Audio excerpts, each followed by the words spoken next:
নমস্কার বন্ধুরা, শুক্লা ডেইলি কিচেনে আপনাদের সবাইকে স্বাগত। আজকে আমি আপনাদের সঙ্গে শেয়ার করব একটা মজাদার রেসিপি, দই আর বেসন দিয়ে।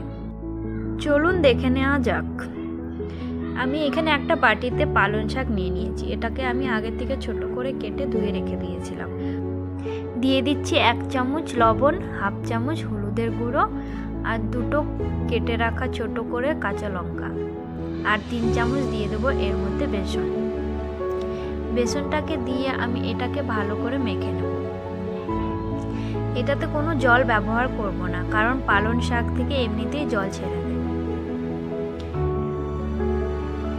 এটাকে আমি খুব ভালো করে মেখে নিয়েছি। এটা আমার পকোড়ার জন্য রেডি হয়ে গেছে। কড়াইটা আমার গরম হয়ে গেছে। এর মধ্যে আমি দিয়ে দিচ্ছি হাফ কাপ পরিমাণে তেল। তেলটাকে আমি খুব ভালো করে গরম করে নিয়েছি। এখন এর মধ্যে আমি দিয়ে দেবো পকোড়াগুলো খুব ভালো করে ভেজে নেব। লো ফ্লেমে পকোড়াগুলো ভাজতে হবে, যাতে নিচে থেকে পুড়ে না যায়। আমরা যেমন নর্মাল পকোড়া ভাজি, এই পকোড়াগুলো সেম ওরকমই ভাজব। আমি একটা একটা করে সব পকোড়াগুলো দিয়ে দিয়েছি। এক পাশটা ভাজা হয়ে গেলে আমি উল্টে দিচ্ছি অপর পাশটা। ওই পাশটাও হালকা ব্রাউন করে ভেজে নেব। আমার এক পাশটা খুব সুন্দর করে ভাজা হয়ে গেছে। আমি অপর পাশটাও ভালো করে ভেজে নিয়েছি। এবার আমি পকোড়াগুলো তুলে নেব। একটা প্লেটের মধ্যে সব পকোড়াগুলো আমি তুলে নিচ্ছি। বাকি যে পকোড়াগুলো ছিল সেগুলোও আমি একইভাবে ভালো করে ভেজে নিয়েছি।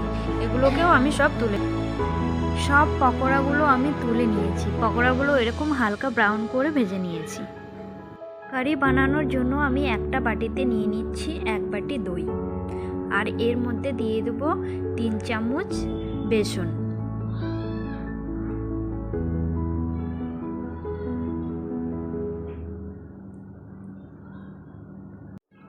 বেসন আর দই দিয়ে এটাকে আমি খুব ভালো করে ফেটিয়ে নেব, যাতে এর মধ্যে কোনো দানা দানা না থাকে বেসনের। এটা ফেটানো হয়ে গেছে। এর মধ্যে আমি দিয়ে দেবো হাফ চামচ হলুদের গুঁড়ো, আর দিয়ে দেবো হাফ চামচ ধনের গুঁড়ো। এর মধ্যে দিয়ে দেবো 1 চামচ আদা রসুনের বাটা। এই সব কিছুকে আমি ভালো করে ফেটিয়ে নেব। ফেটিয়ে নেওয়ার পরে এর মধ্যে আমি দিয়ে দেবো জল। এর মধ্যে আমি দিয়ে দিচ্ছি 4 বাটি জল। জল দিয়ে খুব ভালো করে এটাকে মিশিয়ে নিতে হবে। এটাকে মিশিয়ে নেওয়ার পরে কড়াইটা আমার গরম হয়ে গেছে। কড়াইয়ের মধ্যে আমি এটাকে ঢেলে দেব। এটাকে ঢেলে দিয়ে আমি খুব ভালো করে এটাকে নাড়াতে থাকবো যতক্ষণ বয়েল না হচ্ছে। এটা বয়েল না আসা পর্যন্ত এটাকে নাড়াতে থাকতে হবে, না হলে এটা ফেটে যাওয়ার সম্ভাবনা থাকে।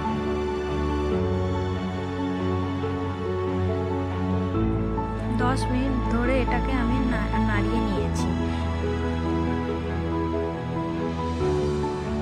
কারিতে আমার এখন বয়েল আসা শুরু হয়ে গেছে। তো খুব ভালো মতো এটা বয়েল হচ্ছে। আপনাদের যদি একঘেয়ে মাছ মাংস খেতে ভালো না লাগে, আপনারা বাড়িতে এই রেসিপিটা একবার ট্রাই করতে পারেন। বানিয়ে দেখতে পারেন কেমন। কারিটা আমার খুব ভালো মতো বয়েল হয়ে গেছে। আর এটার জন্য আমি একটা তড়কা তৈরি করে নেব। তার জন্য একটা ফ্রাই প্যান গরম করে নিয়েছি। এর মধ্যে দিয়ে দিচ্ছি 2 টিস্পুন সরষের তেল, আর কিছুটা কারি পাতা, গোটা জিরে আর সর্ষে, আর দিয়ে দেবো কাঁচা লঙ্কা আর লাল লঙ্কা। এতে আমি দিয়ে দেবো কিছুটা পেঁয়াজ কুচি।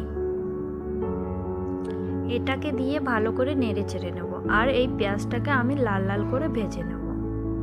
এই পেঁয়াজটাকে আমি ততক্ষণই ভাজবো যতক্ষণ এটা লাল না হয়ে যাচ্ছে। পেঁয়াজটা আমার লাল হয়ে গেছে। এই তড়কাটাকে আমি এবার কারির সঙ্গে মিলিয়ে দেব। খুব ভালো করে মিশিয়ে নিয়েছি তড়কাটাকে। এবার আমি এতে দিয়ে দেবো 1 চামচ নুন দিয়ে খুব ভালো করে নেড়ে চেড়ে নেব। আর যে পকোড়াগুলো আমি বানিয়ে রেখেছিলাম ওগুলো আমি এর মধ্যে দিয়ে দেবো। পকোড়াগুলো সব দিয়ে এটাকে আমি খুব ভালো করে বয়েল করে নেব। কারিটা খুব ভালো করে বয়েল হয়ে গেছে। আমি এতে একটু দিয়ে দেবো কসুরি মেথি। কসুরি মেথি দিয়ে খুব ভালো করে এটাকে বয়েল হতে দেবো আর একটু। কারিটা আমার তৈরি হয়ে গেছে আর এটা থেকে খুব সুন্দর গন্ধও বেরোচ্ছে, দেখতেও এটা খুব সুন্দর আর এটা খেতেও খুব স্বাদ। এবার আমি এটাকে একটা বাসনের মধ্যে ঢেলে নেব। এটা আমার পরিবেশনের জন্য একদম রেডি হয়ে গেছে। এটা গরম ভাত, রুটি সব কিছু। ভিডিওটা ভালো লাগলে লাইক, কমেন্ট, শেয়ার করবেন। আর নতুন যারা আমার